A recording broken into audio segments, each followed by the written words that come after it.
Today I wanted to show y'all my Alice in Wonderland and Through the Looking Glass book that was gifted to my grandmother as a child in 1933. We have no idea where the book came from. It could have come from her parents, which were Tates, not the T-A-T-E, but the T-A-I-T, which is ancient, more ancient than Sharon Tate herself. Look, I read this. My grandma read it to her parents. My dad read it to his parents, and I read it to my grandparents when I was a baby. This is the first book I had. But when my dad took me to California, he grabbed this book. I didn't grab this book. He grabbed this book while I was in school. And it occurred to me one day, how come I had this book in 1977 and I hadn't seen it since I was a baby? And I asked my mom, and she said that it was his book too. Look what date I wrote in there. That was when everybody was doing autographs. The start, 1977. So I have a lot of Bible verses in here as well. I have a lot of Bible verses from 1933 in an article that was put in there. I can tell by the cars. Now I want to read you something. I want to read you these two chapters first because I don't know how long my phone has. So tell me if this sounds familiar. There's the page. Okay.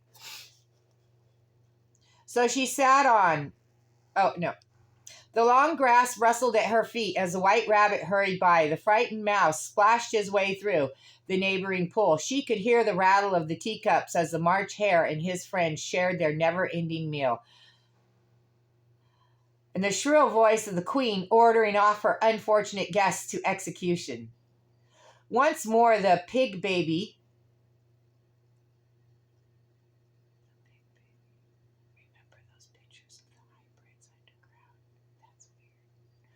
The pig baby was sneezing on the Duchess's knee while plates and dishes crashed around it. Once more the shriek of the gryphone, the squeaking of the lizard's slate pencil, and the choking of the suppressed guinea pigs filled the air, mixed up with the distant sob of the miserable mock turtle.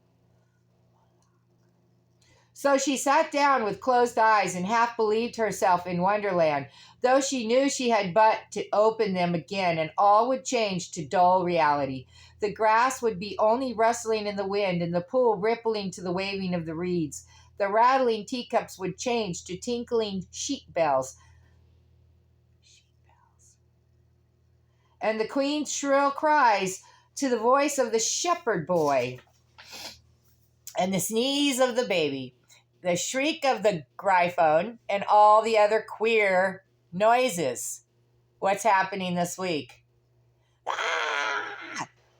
People's heads are exploding. Queer noises would change, she knew, to the confused clamor of the busy farmyard.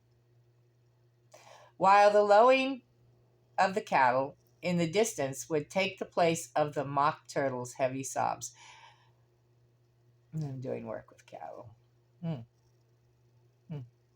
Lastly, she pictured to herself how this same little sister of hers would in the aftertime be herself a grown woman, and how she would keep through all her riper years the simple and loving heart of her childhood, and how she would gather about her other little children and make their eyes bright and eager with many a strange tale, perhaps even with the dream of Wonderland of long ago, and how she would feel with all their simple sorrows and find a pleasure in all their simple joys, remembering her own child life and the happy summer days. Now that was the last page, 148 in Alice in Wonderland. Now we go to, let me hurry, because my phone is freaking out again. The last chapter in the Looking Glass, which dreamed it? Your Red Majesty. Shouldn't purr so loud, Alice said, rubbing her eyes and addressing the kitten respectfully. So I would like to say that we did a milestone the other day with a judge ruling, and it's the end of them. It's the end. The light has won. And so this is a metaphor. So listen carefully. Your red majesty shouldn't purr so loud, Alice said, rubbing her eyes and addressing the kitten respectfully, yet some severity. You woke me out of, such a nice dream, and you've been along with me, kitty, all through the looking glass world. Did you know it, dear? This is weird because I had a kitty sleep on my head as a baby, and now this new kitty that just came out of Beldana is sleeping on my head. So she has been with me throughout my life here in our tests and trials. It is a very inconvenient habit of kittens, Alice had once made the remark, that whatever you say to them, they always purr.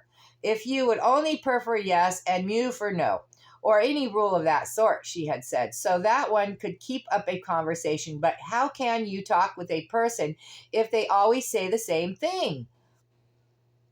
On this occasion, the kitten only purred, and it was impossible to guess whether it meant yes or no. So Alice hunted among the chessmen on the table till she found the red queen. Then she went down on her knees on the hearth rug and put the kitten and the queen to look at each other. Now, kitty, she cried, clapping her hands triumphantly, confess that was what you turned into. Confess, confess, confess. But it wouldn't look at it, she said, when she was explaining the thing afterward to her sister. It turned away its head and pretended not to see it. Sounds a lot like my story. But it looked a little ashamed of itself, so I think it must have been the Red Queen. Sit up a little more stiffly, dear, Alice cried with a merry laugh, and curtsy while you're thinking what to do, what to purr. It saves time, remember? And she caught it up and gave it one little kiss, just in honor of its having been a Red Queen. She's harmless now. That's why they're screaming. Harmless. We did it. Snowdrop, my pet, she went on, looking over her shoulder at the white kitten, which was still patiently undergoing its toilet. When will Dinah have finished with your white majesty, I wonder? That must be the reason you were so untidy in my dream. Dinah, do you know that you're scrubbing a white queen? We just found out we turned white. Really, it's most disrespectful of you. And what did Dinah turn to, I wonder? She prattled on as she settled comfortably down with one elbow on the rug and her chin in her hand to watch the kittens. Tell me, Dinah, did you turn to Humpty Dumpty?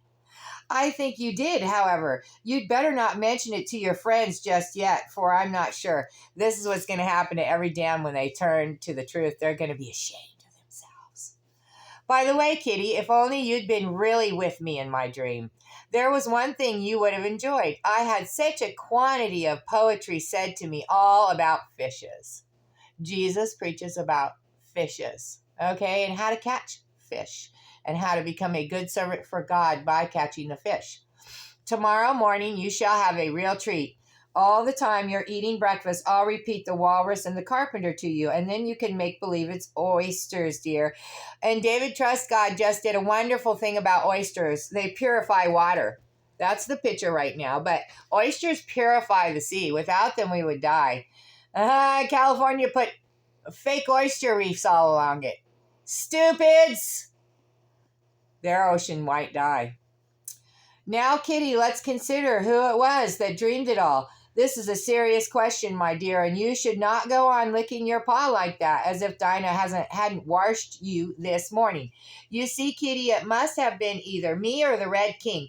He was part of my dream, of course, but then I was part of his dream, too. Was it the Red King, Kitty?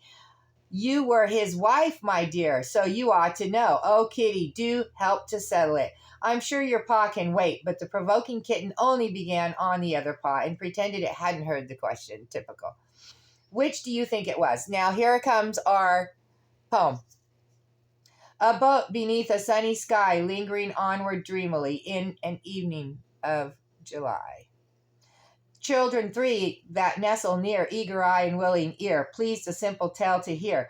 Long has palled that sunny sky, echoes fade and memories die, autumn frosts have slain July. Still she haunts me, phantom wise, Alice moving under skies, never seen by waking eyes. Children yet the tale to hear, eager eye and willing ear, lovingly shall nestle near. In a wonderland they lie, dreaming as the days go by, dreaming as the summers die, ever drifting down the stream, lingering in the golden gleam. Life, what is it but a dream? When we tell our children the stories of this world, they won't believe us. They'll say, no. And we will become the storytellers. This is why I have this special book. I am a storyteller. I only tell real, true stories. Okay, this is a real, true story. Where's Alice? It says Alice in Wonderland and Through the Looking Glass. Look at the flame. I am one of the ancient ones. I have fire in my heart. It is filled with fire. It is not filled with emptiness. That is why I have this book. Okay? And I will uphold justice. God's justice. I am one of the 12. And I will uphold justice in that fashion. I love you guys. Bye.